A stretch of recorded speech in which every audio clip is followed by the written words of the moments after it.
بسم اللہ الرحمن الرحیم۔ معزز سامعین، آج کی ہماری ویڈیو کا موضوع گفتگو ہے کہ دنیا میں زنا کی ابتدا کب اور کیسے ہوئی۔ اللہ تبارک تعالیٰ نے قرآن مجید میں ارشاد فرمایا، اور زنا کے قریب بھی نہ جاؤ، بے شک وہ بڑی بے حیائی اور برائی کا راستہ ہے۔ محترم ناظرین، کیا آپ جانتے ہیں کہ اس کائنات کے اندر سب سے پہلے کون سے بدبخت شخص نے زنا کی ابتدا کی تھی؟ پیارے دوستو، آج کی اس ویڈیو کے اندر ہم اسی شخص کے بارے میں جانیں گے، لہٰذا آپ سے ہماری گزارش ہے کہ آپ ہمارے اس ویڈیو کو آخر تک ضرور دیکھیے گا۔ پیارے دوستو، جب حضرت آدم علیہ السلام اور حضرت حوا علیہ السلام نے اللہ تبارک تعالیٰ کے حکم کی نافرمانی کرتے ہوئے شجرہ ممنوعہ کا پھل کھایا تو اللہ تبارک تعالیٰ نے حضرت آدم اور حضرت حوا علیہ السلام کو زمین پر اتار دیا، اور پھر اللہ تبارک تعالیٰ کے حکم سے حضرت آدم اور حضرت حوا علیہ السلام کے ہاں اولاد پیدا ہوئی۔ بعض روایات کے مطابق حضرت حوا علیہ السلام کو 20 حمل ٹھہرے، جس میں 40 بچے پیدا ہوئے، اور ہر حمل کے دوران ایک لڑکا اور ایک لڑکی پیدا ہوا کرتی تھی۔ پیارے دوستو، یہ بات یاد رکھیں کہ اس وقت کے قوانین شریعت ہماری آج کی شریعت کے قوانین سے بالکل مختلف تھے۔ حضرت آدم علیہ السلام کے زمانے کے اندر ایک حمل سے پیدا ہونے والے لڑکے کی شادی دوسرے حمل کی لڑکی کے ساتھ کی جاتی تھی، اور دوسرے حمل کی لڑکی کی شادی پہلے حمل کے لڑکے سے کی جاتی تھی، جبکہ دوسرے حمل کی لڑکی کی شادی پہلے حمل کے لڑکے سے کی جاتی تھی، اور ایک حمل کے بہن بھائی آپس میں بہن بھائی قرار پاتے تھے۔ پیارے دوستو، پھر اسی دوران حضرت آدم علیہ السلام کے ہاں قابیل اور حابیل پیدا ہوئے۔ چنانچہ قابیل کی بہن اکلیمہ بہت زیادہ خوبصورت تھی، جبکہ جو لڑکی حضرت حابیل علیہ السلام کے ساتھ پیدا ہوئی تھی وہ اتنی خوبصورت نہیں تھی۔ چنانچہ جب یہ بچے بڑھ کر جوان ہوئے اور ان کے آپس میں شادی کا وقت آیا تو قابیل نے حضرت حابیل علیہ السلام کی بہن کے ساتھ نکاح کرنے سے انکار کر دیا، اور کہنے لگا، یہ تو بالکل خوبصورت نہیں ہے، میں اپنی بہن اکلیمہ کے ساتھ نکاح کروں گا۔ محترم ناظرین، یہ معاملہ اس قدر بڑھا کہ حضرت آدم علیہ السلام نے حکم دیا کہ دونوں بھائی اللہ تبارک تعالیٰ کی بارگاہ کے اندر اپنی اپنی قربانی پیش کرو۔ چنانچہ جس کی قربانی اللہ تبارک تعالیٰ کی بارگاہ کے اندر مقبول ہوگی تو وہی شخص اکلیمہ کے ساتھ شادی کرے گا۔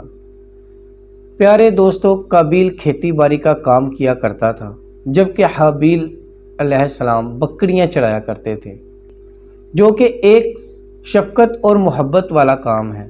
چنانچہ حضرت حابیل علیہ السلام نے اللہ تبارک تعالیٰ کی بارگاہ کے اندر ایک خوبصورت بکری کا بچہ پیش کیا، جبکہ قابیل نے ایک ردی گٹھا اٹھا کر جو کہ اس کے کھیت سے نکلا تھا، اس نے اللہ تبارک تعالیٰ کی بارگاہ کے اندر پیش کیا۔ چنانچہ اس زمانے کے رواج کے مطابق آسمان سے آگ اتری اور اس نے حضرت حابیل علیہ السلام کی قربانی کو نگل لیا، جس پر قابیل کہنے لگا کہ ضرور میرے باپ حضرت آدم علیہ السلام نے حابیل کے لیے دعا کی، جس کی وجہ سے اس کی قربانی قبول ہوئی۔ محترم ناظرین، اسی واقعے کے بعد قابیل نے حضرت حابیل علیہ السلام کو مارنے کی دھمکی دی۔ روایات کے اندر آتا ہے کہ حضرت حابیل علیہ السلام قابیل سے زیادہ طاقتور تھے، لیکن آپ نے اللہ تبارک تعالیٰ کے خوف کی وجہ سے فرمایا کہ اگر تو مجھے قتل کرے گا تو میں تمہاری طرف تمہیں قتل کرنے کے لیے ہاتھ نہیں بڑھاؤں گا۔ میں چاہتا ہوں کہ قیامت کے دن تو میرے گناہ کے ساتھ آئے۔ چنانچہ ایک دن قابیل نے غصے میں آ کر حضرت حابیل علیہ السلام کے سر پر پتھر مارا، جس سے آپ کی موت واقع ہو گئی۔ چنانچہ حضرت حابیل علیہ السلام کو قتل کرنے کے بعد قابیل بہت پریشان ہوا، اور حضرت حابیل علیہ السلام کی لاش کو اپنے کندھوں پر اٹھائے کئی دن تک مارا مارا پھرتا رہا۔ پھر اللہ تبارک تعالیٰ کے حکم سے 2 کوے آئے، اور ان دونوں نے قابیل کے سامنے جھگڑا کیا۔ چنانچہ ایک کوے نے دوسرے کوے کو مار دیا اور پھر اس نے زمین کھرید کر دوسرے کوے کو اس کے اندر ڈال کر اس کے اوپر مٹی ڈال دی۔ چنانچہ قابیل نے جب کوے کو دیکھا تو افسوس کرنے لگا کہ میں اپنے بھائی کی لاش کو بھی نہ چھپا سکا۔ چنانچہ پھر اس نے بھی اسی طرح سے کیا اور حابیل علیہ السلام کی لاش کو زمین کے اندر دفن کر دیا، اور قابیل اپنی بہن اکلیمہ کو لے کر وہاں سے چلا گیا، کیونکہ مسلسل شیطان اس کے پاس آتا رہا اور اس کو اس بات سے ڈراتا تھا کہ تمہارا باپ تمہیں قتل کر دے گا۔ لہٰذا وہ اپنی بہن کو لے کر وہاں سے دور کہیں جا کر وادیوں کے اندر بس گیا۔ محترم ناظرین، اس واقعے کے بعد حضرت آدم علیہ السلام بہت زیادہ مغموم رہا کرتے تھے، اور آپ اللہ تبارک تعالیٰ سے دعا کیا کرتے تھے کہ یا اللہ تبارک تعالیٰ مجھے وارث عطا فرما۔ چنانچہ اسی دوران آپ کو حضرت شیس علیہ السلام کی بشارت ملی۔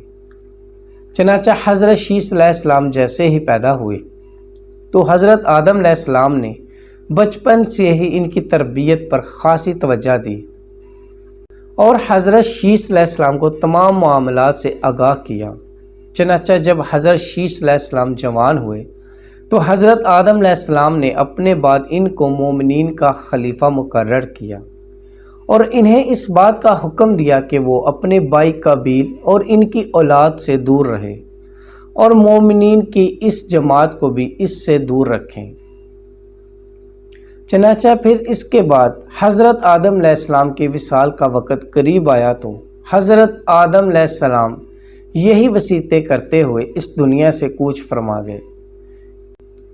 چنانچہ اللہ تبارک تعالیٰ کے مقدس فرشتے نازل ہوئے اور انہوں نے حضرت شیس علیہ السلام کو حضرت آدم علیہ السلام کو دفن کرنے کا طریقہ بیان کیا۔ حضرت شیس علیہ السلام نے اسی طرح سے کیا۔ پھر اس کا کچھ عرصے کے بعد آپ کی والدہ حضرت حوا علیہ السلام کا بھی اس دنیا سے انتقال ہو گیا۔ ناظرین، اس واقعے کے بعد زنا کی ابتدا ہوئی۔ اس کے بارے میں بنی اسرائیل کی روایات کے اندر ہمیں یہ ملتا ہے کہ قابیل اور اس کی آل اولاد ایک وادی کے اندر رہا کرتے تھے۔ چنانچہ ایک دن شیطان ان کے پاس ایک غلام کی صورت میں آیا اور ایک شخص کے ہاں اجرت پر کام کرنے لگا۔ تھوڑا عرصہ گزرنے کے بعد اچانک وہ غلام عجیب و غریب کام کرنے لگا اور طرح طرح کے اور نئے نئے لباس تیار کرنے لگا اور ان کو مزامیر اور گانے باجے کے آلات بھی بنا کر دکھانے لگا اور ان کو ایسی آوازیں سنائی ان کی اولاد پر جو انہوں نے آج سے پہلے کبھی نہ سنی تھی۔ وہ لوگ جو پہلے ہی حق سے دور تھے وہ اور فسق و فجور کے اندر مبتلا ہو گئے، اور انہوں نے اپنا ایک دن عید کا مقرر کیا جس کے اندر ان کی تمام عورتیں برہنہ لباس پہن کر اور زمانہ جاہلیت کی عورتوں کی طرح نیم اوریاں لباس پہن کر آتی تھی اور مردوں سے اختلاط کیا کرتی تھی۔ پیارے دوستو، حضرت شیس علیہ السلام کے ساتھ رہنے والے مومنین دور ہی سے ان گانے باجوں اور مزامیر کی آوازوں کو سنا کرتے تھے۔ چنانچہ ایک دن ان میں سے ایک شخص کے دل کے اندر خیال آیا کہ کیوں نہ میں جا کر دیکھوں کہ آخر یہ کیا معاملہ ہے۔ چنانچہ اس شخص نے چوری چھپے وہاں سے ہجرت کی اور عید کے دن، جس دن قابیل اور اس کی آل اولاد فسق و فجور میں مبتلا ہوتی تھی، وہ شخص وہاں پر پہنچا اور اس نے وہاں جا کر عورتوں کو دیکھا کہ وہ بہت زیادہ حسین و جمیل تھی۔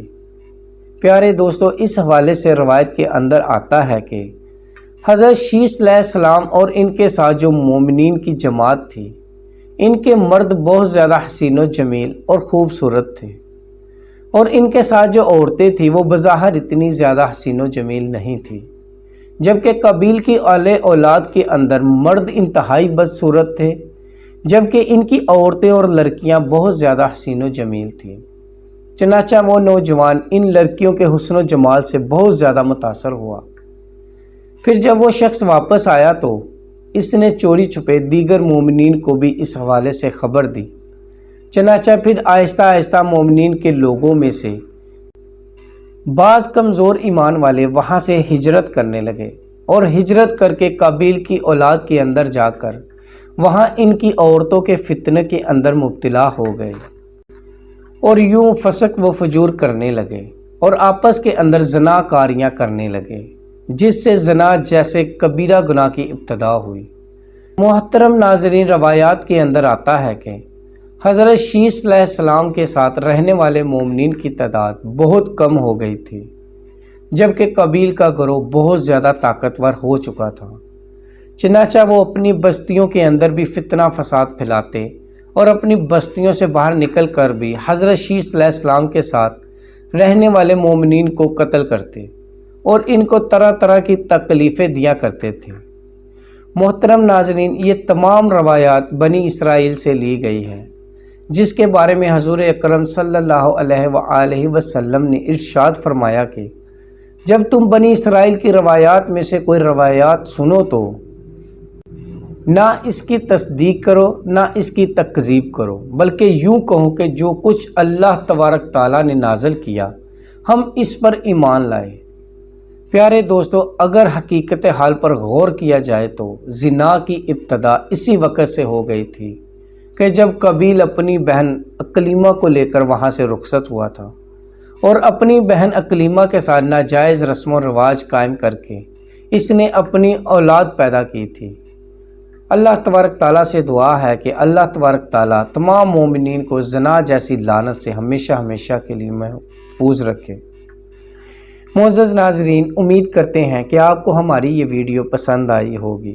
مزید اسلامی اور معلوماتی ویڈیو دیکھنے کے لیے ہمارے یوٹیوب چینل اسلامک سٹوریز کو سبسکرائب کیجیے گا، تاکہ ہماری آنے والی ہر نئی ویڈیو آپ لوگوں تک بآسانی پہنچ سکے۔ شکریہ۔